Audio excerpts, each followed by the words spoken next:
as some of you might know, a side hobby of mine is decorating cakes. I've never done a video like this, so bear with me, I'll probably be rubbish. We've got Odin with us as well. He likes to sit on this chair. Hello. A lot of you have been asking me how I do the chocolate drip, so I'm going to show you how. First of all, you need one of these. I'll show you closer. I don't know whether it'll focus, but basically it's like a white chocolate in the cooking aisle in Sainsbury's. And then you also need vegetable oil. Some people like to use cream, but this is the way I use it anyway. I find it the way easier. I only use about half of one of these, so about that much. And then I crush it into little bits. I microwave it until it's melted, and then I put a little tiny teaspoon of vegetable oil with it. I hope you can see me on this and it is actually focusing. Because I haven't got my glasses on, I can't really see the screen. It's blurry, so I hope it's not blurry for you. Otherwise this will be a total waste of time. Right, I'm going to try and get these chocolate pieces as small as I can. The smaller the better, really. I'm going to try and make them into smaller pieces. I know this is a very aggressive way of doing it, but I find this way the quickest. I literally just stab the chocolate and it just splits in half. There are probably way better ways of doing this, but this is just the way I do it. This is the thing you've got to realise with this video. I am nowhere near a professional. This is just something I've learned along the way or decided to do along the way. It's probably the worst way you could do these things, but I think I find it easy for me anyway. I'll show you the result once I'm done stabbing it. I bet you've never watched a YouTube video where somebody is stabbing chocolate. This is just the way I've done it for ages. If you've got any ways that you do this to crush the chocolate, if you've got any suggestions to make it easy for me, then let me know.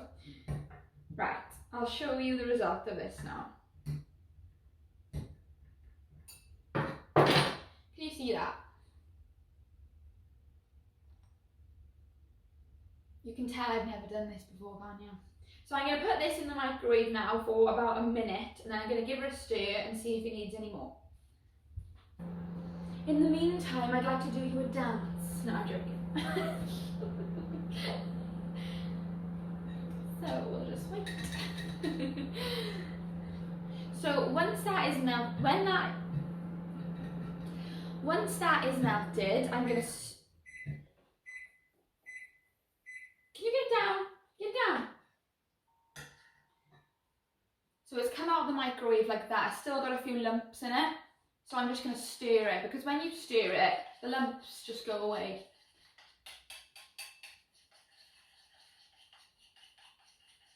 See, if this was like a professional cooking show now, they'd have a camera like looking straight down, wouldn't it? So if you can see, that is nice and melted and runny.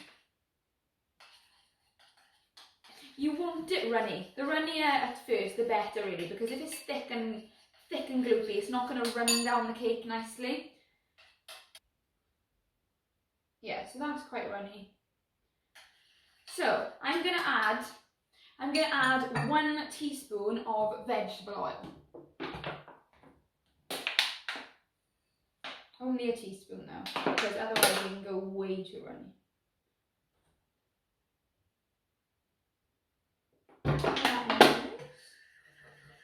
So I'm going to show you how I test if there is enough vegetable oil in it.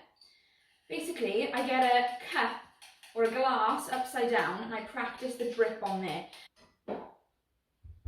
So I just use a glass like this, turn it upside down, like that.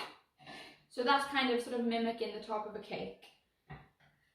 And then this is how I test to see if the drips are ready. So if I just slightly push the drip over the side, can you see that dripping down? Odin, can you get down please? This is not hygienic at all, is it, having a dog? So that, as you can see, is about the right consistency. So that's how I practice, because you don't want to do your first one on a cake just in case it goes wrong. So I'm going to put this to the side for a little tiny minute just to cool, because I don't want it to go I don't want it to go on the cake too hot, but then you also don't want it to be too cold, so then it's clumpy. It's got to be quite warm to go smoothly down the cake. But if it cools down too much, you can always pop it in the microwave for 30 seconds just to make sure it's runny again. So I'm going to show you how to stencil a cake as well, because a lot of you have asked how you get the stencil on a cake. Basically, I bought these on Amazon, the little plastic stencils that you wrap around the cake. Some are taller than this. Obviously, these are a little short, to be honest, because my cakes are quite tall, so I usually have to sort of stencil it and then stencil it again higher to get the pattern covering the cake. But you can buy ones that are already taller than this one. So yeah, this was on Amazon and it came in a pack of 5 or 6 different stencils, which is nice. But this one seems to be my favourite. It's like a sort of wheat. I don't even know what it is really, but let me show you. You see? You can tell I've never done this sort of thing before, can't you? Right, I'm going to get the cake and I'm going to show you how I do it. So here's the cake that I've already iced, well, with buttercream. And then I've kept a spare bit of buttercream. So when you're stenciling the cake, you want to make sure the cake is cold, straight out of the fridge, so that you can touch it and it's hard. If it gets warm, when you put the stencil around it, it's going to stick to it and it's going to be a bit of a mess, and then you might start marking the cake. So the colder the cake, the better, straight out of the fridge. So you're going to need a little tiny spatula like this. Is it a spatula? Do you know, I don't even know what it's called, but one of these, Amazon. And then you need one of these, which is a scraper, which you use to scrape around the side of the cake. So I just wrap the stencil around the cake and hold it with my fingers like that. Now some people use pins, as long as they've got obviously a big ball on the end, otherwise you'll lose them and you don't want pins in a cake. So I just hold it because it's quite a small cake, but if you've got a larger cake, pins is quite a good idea as well.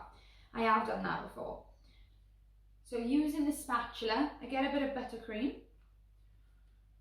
and I just put it on. Make sure that the stencil is as flat as it can be. You don't want any sort of bumps. It's got to be flat to the cake.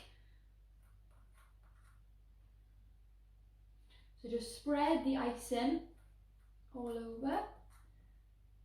The stencil size is quite perfect for this cake, but I've done taller cakes and you might need taller stencils for that, or you can sort of use it twice.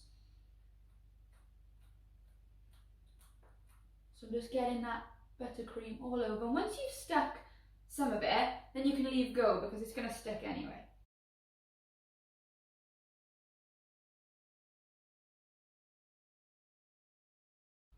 So I like to get it right towards the top, but some people just stencil a little bit of the cake. Obviously you can choose whatever you want, so you can just do a little tiny bit like that, or you can cover the whole cake. I prefer to cover the whole cake.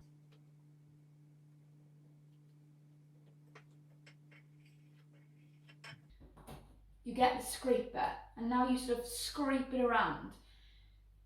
The reason why you do this is so you can get an even spread of buttercream, because obviously right now, as you can see, it's quite lumpy. So I'll show you now. Can you see what I'm doing? I'm just scraping around so it's nice and flat. I'm going to do it one more time just to make sure it's really smooth.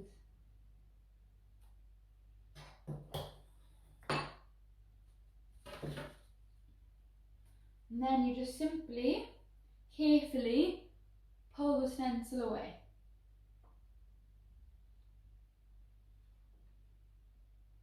And obviously if you're going to use this for the back, I would take this, I would wash it and then do the other side. I'm going to bring the cake up closer to you so you can see it. Can you see that? It's cool, isn't it? A little easy tool to make beautiful stenciling. And it really does bring a cake to life. Like, I never used to use stencils, but I'm never going back now. Can you see that? Isn't it pretty? So yeah, I got these stencils off Amazon. I just typed in cake stencils and it was like the first one that came up. So I'm going to pop this back in the fridge for about 20 minutes just to make sure it's all nice and cold and stiff. Yeah.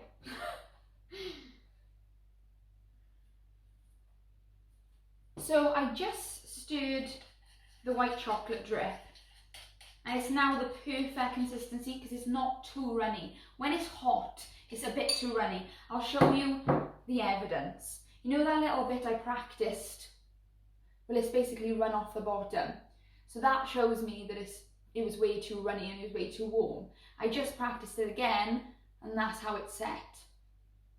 So it's definitely the right consistency now. It's not going to just drip off the cake. So the temperature of the chocolate is quite important. If it's boiling, it's just going to drip off the cake. So it's got to be sort of lukewarm, I would say. This is why it's good to have a practice on a cup, because if you start dripping onto the cake straight away, then you might have ruined it. I've been there, done that, so I've learned from it.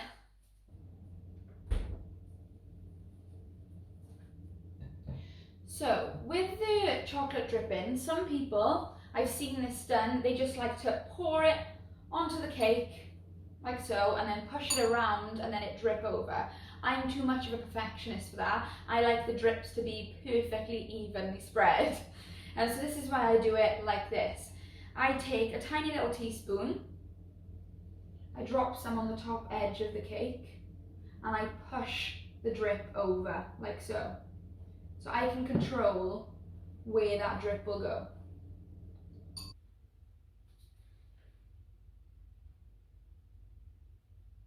And I just push it down.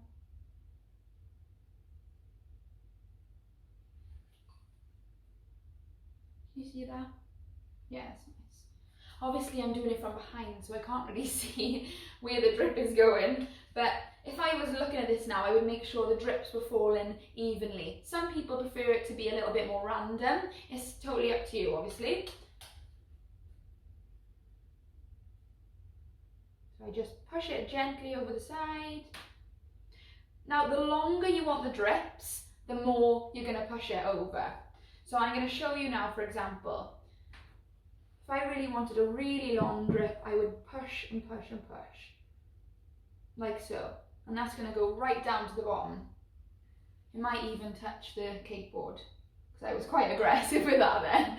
If you want a little drip, then just push it lightly, not so much.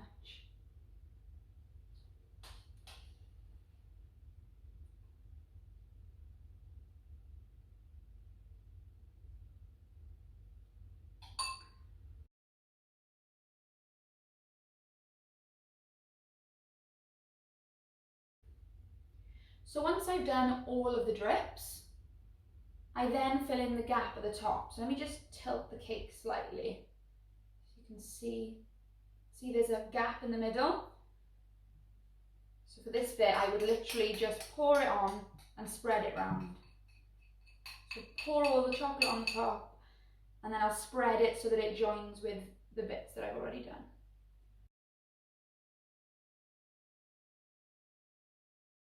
So as soon as I finished all the drips, yeah, they're looking nice. I put that into the fridge so it sets. The quicker the better, really, because if you leave it for too long and it's warm, they're all going to drip right down to the bottom. So the quicker I can get in the fridge and they set, the better. Dark chocolate works exactly the same way as this, so using vegetable oil. I've never actually used milk chocolate to drip. Never actually done it. I've always used dark chocolate only because of the colouring. When you make a chocolate cake, the buttercream is quite light. So for the drips to stand out, I've used a dark chocolate. So that works exactly the same with the vegetable oil, exactly the same way. So I hope that's helped you figuring out how to do the drip. It's a really easy thing you can do, and you can do it with kids. With drips, you don't really need to be perfectly neat. I'm just a perfectionist. But sometimes the messier the drip, the better it looks. So get your kids involved, and if you want to just pour it on and see where they drop, that's up to you. But this is the way I do it. So I hope this has helped you. If you want to learn anything else about cakes, please let me know, because I don't mind doing this. It's nothing for me to do this. It's quite enjoyable. So just let me know in the comments.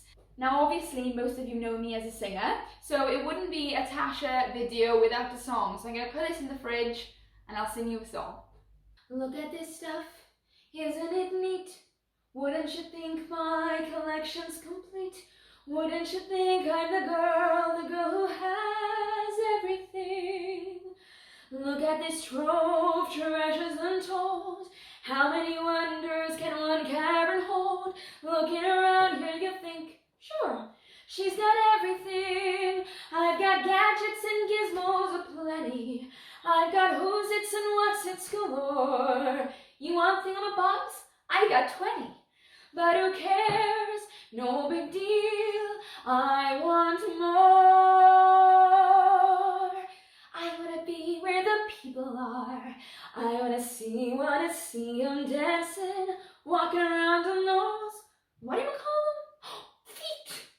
Flipping your fins, you don't get too far. Legs are required for jumping, dancing, strolling along down that, what's that word again?